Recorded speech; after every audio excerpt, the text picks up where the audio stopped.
On les a, ils sont nombreux et on va rentrer dans une ère où les tournois seront beaucoup plus ouverts. Il y aura peut-être, probablement des vainqueurs de grands chelems différents, peut-être des numéros 1 mondiaux qui vont changer un peu plus régulièrement.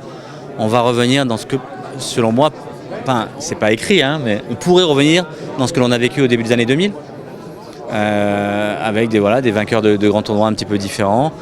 Moi, ce qui me fait plaisir, c'est de voir que lorsque les deux meilleurs de la nouvelle génération, à savoir Alcaraz et Sinner, lorsqu'ils rentrent sur le Châtrier, il y a le feu. On pouvait s'interroger. Est-ce qu'ils vont attirer les foules? Est-ce que les gens ne seront pas nostalgiques du Big Three? En fait, moi, quand je vois Sinner et Alcaraz rentrer sur le terrain, les gens sont en transe. Donc, c'est une transition qui me semble déjà réussie. Toi, tu as une préférence pour un type de joueur entre les deux? Lequel te plaît le plus? Lequel te convainc le plus? Tu disais tout à l'heure que tu l'as vu venir, Sinner, quand il a joué contre Rafa sur le central. Je l'ai vu et je pense l'avoir commenté ce match, même sûr. C'était donc en 2020, à l'automne. Début de match est impressionnant. On parle d'un joueur de 18 ans qui joue Rafa à Roland-Garros. Donc autant dire que la barre est haute. Hein. Il fait jeu égal jusqu'à 5 partout. À 5 partout, il break. Il sert pour le 7. Ça coince un peu parce que on sait que breaker Rafa, c'est difficile, mais confirmer le break, c'est encore plus difficile.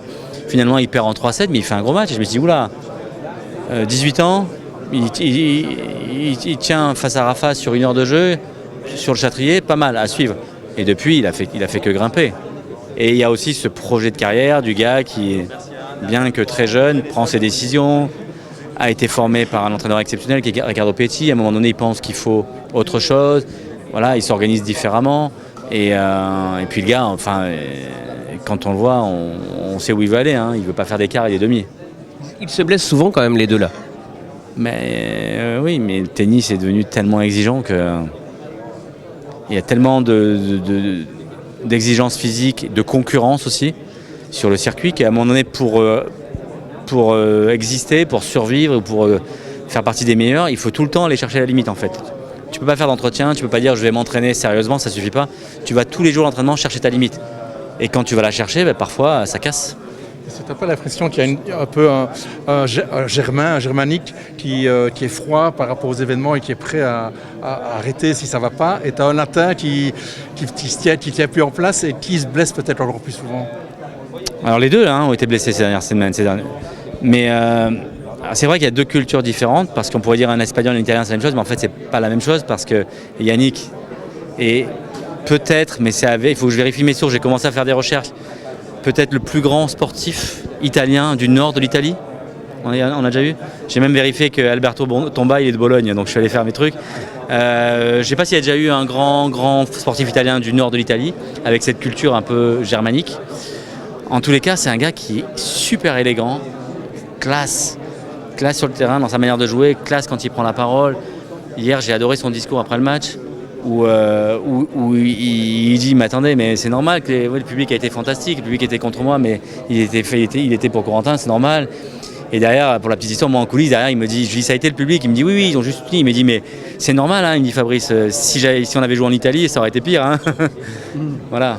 Et par rapport à Alcaraz, qui est peut-être de temps en temps un peu trop tenté peut-être de forcer la chose? Carlos est plus dans le show, il est plus dans le spectacle. Il y a des moments où il est extraordinaire comme joueur et il y a des moments où son envie de faire plaisir au public prend le dessus sur le coup juste à jouer. On ne peut pas lui en vouloir. Ça nous fait plaisir, on se régale, mais ça l'amène à surjouer parfois.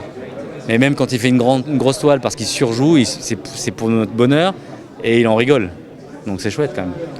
On en oublierait presque le numéro 1 mondial du coup. Parce qu'il a été plus discret depuis 6 mois. Mais il a été monstrueux aussi il y a 48 heures. À la minute où on se parle, il est en train de lutter. Je pense qu'il est au début ou au milieu du 3e set. Il est peut-être un peu blessé aussi. Mais c'est quand même le numéro 1 mondial qui nous a régalé le plus depuis le début du tournoi. C'est quand même lui le patron. C'est lui qui a joué le match du tournoi. C'est lui également qui a eu le comportement exemplaire d'un immense champion à se battre au milieu de la nuit face à un joueur qui était en feu pour finalement aller gagner un 3e tour de Grand Chelem à 37 ans alors qu'il en a gagné 24. Enfin moi je dis respect quoi.